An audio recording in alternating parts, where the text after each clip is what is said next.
ஒரு எல்லாரும் சபை நிறைஞ்சிருக்கிற நேரத்துல ராணி வந்து ராஜாவோட பேச்சை கேட்கலன்னா அசிங்கம் தான். அப்ப அந்த மினிஸ்டர்ஸ் எல்லாம் கூப்பிட்டு வச்சு கேட்கிறாரு, என்ன பண்ணலாம், என்ன பண்ணா இதாகும். ஏன்னா நாளைக்கு வந்து கடைசி அந்த கீழ்மட்ட சிட்டிசன் வரைக்கும் என்ன பேச்சு போகும், ராணியே ராஜாவை மதிக்கல, ராணியே ராஜாவை மதிக்கல, நான் ஏன் உன்னை மதிக்கணும் அப்படின்னு சொல்லிட்டு போயிட்டே இருப்பாங்க. இது ரொம்ப தப்பு அப்படின்னு சொல்லிட்டு என்ன பண்ணலாம் ஏது பண்ணலாம்னு யோசிச்சுட்டு முதல்ல ராணியே துரத்து. அடுத்தது அப்பதான் இந்த பியூட்டி பேஜெண்டே வருது. இன்னொரு இன்ட்ரெஸ்டிங்கான விஷயம் என்ன தெரியுமா? என்னது?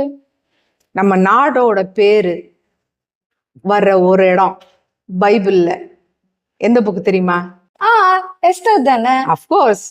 அஹாஸ்வேர் ராஜாங்கிறவர் வந்து 127 ப்ராவின்சஸை வந்து ஹி வாஸ் ரூலிங். ஆமா, ஃப்ரம் இந்தியா டு எத்தியோப்பியாவாம். அப்ப இந்தியாங்கிற பேரு அப்ப எவ்வளவு பெருமையான பேர் பாரு. Esther, India, beauty pageant.